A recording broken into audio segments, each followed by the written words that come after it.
What's up, guys? Thank you so much for stopping by the Helpful Dreams channel today. If you have been here before, thank you so much for your continued support. If you haven't been here before, this is where we take the most impactful knowledge and wisdom of all time and condense it into simplified versions that's easy to digest and implement into our own lives.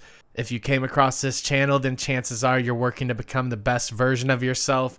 That's what we're all striving to achieve, so you're in good company. And without further ado, we'll be jumping into a simplified audio version of Stephen Covey's 7 Habits of Highly Effective People. Let's go. During the course of his 25-year career as a consultant, Stephen Covey worked with successful people in a variety of settings, including businesses, universities, and relationships. He examined a number of books written over the past 2 centuries on topics such as self-improvement, self-help, and popular psychology in an effort to comprehend what habits are essential to becoming a true success in life. Prior to the start of the First World War, people believed that a person's prosperity was dependent on their moral character. This encompassed qualities such as meekness, faithfulness, integrity, bravery, and justice. Nonetheless, following the war, there was a transition to what author Stephen Covey refers to as the personality ethic. In this scenario, success was seen to be a result of a person's personality, their public image, their behaviors, and their skills. However, these accomplishments were nothing more than fleeting victories that ignored the more fundamental aspects of life. According to Covey, if you want to have long-term success, it is not your personality that has to be developed. Rather, it is your character. What we are reveals ourselves to others considerably more than what it is that we do or say. The so-called character ethic is structured around a set of guidance principles. According to Covey, these concepts are universally applicable and can be found at the core of virtually every religious, social, and ethical framework. They can be applied anywhere in the world. When you hold the right principles in high regard, you are able to perceive the world in its accurate form. The 7 Habits of Highly Effective People, his book that has sold millions of copies, is built on this basis. The 7 habits that Covey outlines are the fundamental aspects of one's personality on which one can build a foundation for happiness and success. A principle-centered approach to personal as well as interpersonal efficiency is presented in the book The 7 Habits of Highly Effective People. It seeks to modify your inner core, character, and intentions rather than focusing on changing the outer manifestations of your behavior and attitudes. This is because it recognizes that these aspects are more difficult to change. If you soak in the knowledge outlined in the rest of this summary, you will be able to go from a condition of reliance to independence and then finally to interdependence with the assistance of this book's 7 practices. Covey intends that interdependence, not independence, is what leads to the most successful outcomes, in contrast to the majority of self-help books that are available on the market today, which promote independence as the pinnacle of achievement. Interdependence is a more developed and sophisticated way of thinking. It precludes the understanding that you are a self-sufficient being, but that cooperating with others will result in a better outcome than working on your own. In order to reach this level of healthy dependency, you will need to work on cultivating each of the 7 habits described in the book. The following is a list of the 7 habits. 1. Be proactive. 2. Begin with the end in mind. 3. Put first things first. 4. Think win-win. 5. Seek to understand first before making yourself understood. 6. Learn to synergize. And 7. Sharpen the saw. This overview of the book 7 Habits of Highly Effective People will examine each of these effective behaviors and demonstrate how you may put them into practice to improve your chances of achieving whatever it is you set out to do in life. Habit number 1. Be proactive. Being proactive is the first and most fundamental characteristic of an effective person's habitual pattern of behavior. Being proactive entails more than simply taking the initiative. Rather, it implies accepting responsibility for your own life. As a consequence of this, you do not place responsibility for your actions on external elements, such as your circumstances, but rather you accept responsibility for them as a result of a conscious decision based on your beliefs. People who are reactive are driven by their feelings, while people who are proactive are driven by their principles. Although circumstances beyond your control have the potential to be painful, the core of your being does not have to be broken for this to occur. The most important thing is how you choose to react to the things that happen to you. People who take proactive approach to their life direct their attention and energy towards the aspects of their lives that they are able to improve, as opposed to those who take a reactive approach who concentrate on the aspects of their life over which they have no say. They build up a store of negative energy by attributing their sense of helplessness to circumstances beyond their control. Because of this, other forces are given the ability to maintain continuous influence over them. Your capacity to honor the promises you make both to yourself and other people is the aspect of your proactive nature that most clearly demonstrates its presence. This entails making a commitment to one's own self-improvement and consequently personal development. You can gradually develop your integrity and as a result your capacity to take responsibility for your life. In his book, Stephen recommends that people put their proactivity to the test by participating in a 30-day proactivity test. The second habit is to begin with the end in mind. Covey suggests seeing your own death as a way to gain deeper comprehension of this behavior. He encourages you to contemplate how you would like your loved ones to remember you, what you would like them to recognize as your accomplishments, and what kind of impact you had on their life. Participating in this thought exercise will assist you in identifying some of your core values, which should serve as a foundation for how you behave. Therefore, you should make it a goal each day of your life to contribute to the overall vision that you have for yourself. If you are aware of the things that are significant to you, you will be able to direct your life towards the things that are most important. The second habit is to recognize the old scripts in your head that are distracting you from what really matters, and then to rewrite those scripts so that they are more in line with your core principles. Because of this, when difficulties emerge, you will be able to tackle them head on and maintain your integrity because your ideals are crystal clear. According to Covey, the most effective way to begin with the end in mind is to write a personal mission statement and follow it religiously. The following should be the primary focus of it: who or what you aspire to be, your character, and what it is that you intend to do, your contributions and achievements. Your goal statement will eventually evolve into your personal constitution as time goes by. It will become the foundation upon which you will construct every decision you will ever make in your life. You'll have a rock-solid base from which you can grow to your full potential if you make upholding ideals the focal point of your life. This is very much in line with the mindset that Ray Dalio lays out in his book Principles. Because they are not dependent on anything in the outside world, principles do not change.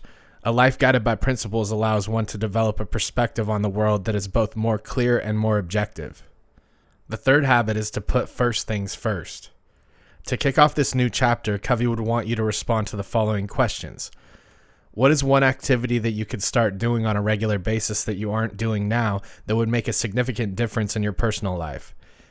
In a similar vein, what is the one thing that you could do to improve your professional and commercial life? The ability to visualize and recognize your core beliefs forms the foundation of the second habit, and the third habit is the act of putting the first two habits into practice. Habit 1 helps you recognize that you are in charge of your life, and habit 2 is predicated on your capacity to do so. The application of effective self-management through one's own free will is the primary focus of this approach. Having an autonomous will indicates that you are capable of making judgments and carrying them out in accordance with those decisions. Your level of honesty determines how frequently you make use of your free will. Your integrity can be measured by how much you respect and regard yourself, as well as how well you keep the commitments you make to others. The third habit involves assigning a priority to each of these commitments and putting the most critical matters at the top of the list. In order for you to successfully manage your time in accordance with habit number 3, your activities need to conform to the following. 1. They must be guided by guiding principles. 2. They have to be conscience-directed, which means that they should provide you with the option to structure your life in accordance with the principles that are most important to you. 3. They determine your primary mission, which encompass both your values and your long-term objectives. 4. They lend a sense of equilibrium in your life. 5. They are organized on a weekly basis with adjustments made on a daily basis as required. The common thread that runs through all 5 of these statements is the idea that the priority should be placed not on optimizing your use of your time, but on fostering better connections and achieving better results.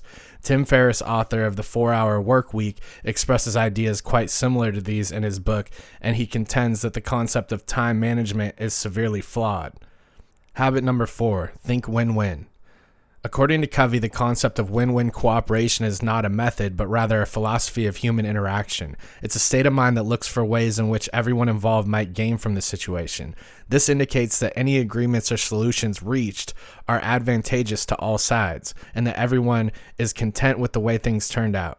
In order to truly adopt this perspective, one must look at life as a cooperative rather than a competitive endeavor. Because of this, the pursuit of interdependence, which is the state in which one should be functioning that is the most efficient overall, is incompatible with any outcome that is not a win-win for both parties. Therefore, in order to adopt a mindset that allows both parties to benefit, you need to make the practice of interpersonal leadership a habit. In order to accomplish this, it is necessary to display each of the following characteristics when engaging with other people. 1. Self-awareness. 2. Imagination. 3. Conscience. And 4. Independent will. Covey contends that in order to be a great leader who benefits all parties involved, one must embrace 5 distinct dimensions. Dimension 1 is character. This is the foundation upon which win-win mentality is created, and it means acting with integrity, maturity, and an abundance mentality. There is plenty of everything for everyone. One person's success does not threaten your success. In other words, it means that a win for one person does not threaten a win for you. Dimension 2 is relationships. When it comes to relationships, trust is absolutely necessary in order to achieve win-win agreements. In order to keep a high degree of trust among others, you need to nurture the relationships you have. Dimension 3 is agreements. This means that all of the parties involved need to reach a consensus on the desired outcomes, the guidelines, the resources, the accountability, and the repercussions. Dimension 4 is processes. Every procedure needs to make it possible for win-win outcomes to emerge. The 5th habit is to seek first to understand and then to be understood. According to Covey, if you want to increase the quality of your interpersonal relationships, you should make an effort to first understand a situation before attempting to make yourself understood in that context. Because it's the most crucial talent you can train, being able to speak well is absolutely necessary to your total efficiency. According to Covey, the ability to listen is not given nearly as much attention as other skills, despite the fact that it takes years to learn to read, write, and talk. If you have strong convictions, it will come naturally to you to engage with other people and listen to what they have to say without making them feel as though they are being manipulated. As a consequence of this, the primary means by which you convey and communicate the kind of person that you are is through your character. People will find themselves naturally trusting you and opening up to you as a result of it. The majority of individuals listen with the purpose of providing a response, while a good listener will listen with the goal of comprehending what is being said. The ability to listen with empathy is what's meant by the term empathetic listening. An empathetic listener is one who is able to put themselves in the perspective of the person who is speaking. Because of this, they can feel the same way as the person that they're listening to. Listening with empathy consequently enables you to acquire a more accurate image of the world around you. You will be amazed by how quickly people will open up to you once you begin to listen to them with the intention of comprehending what they are saying. After you have gained what you believe to be an understanding of the circumstance, the next stage is to ensure that others comprehend what you are saying.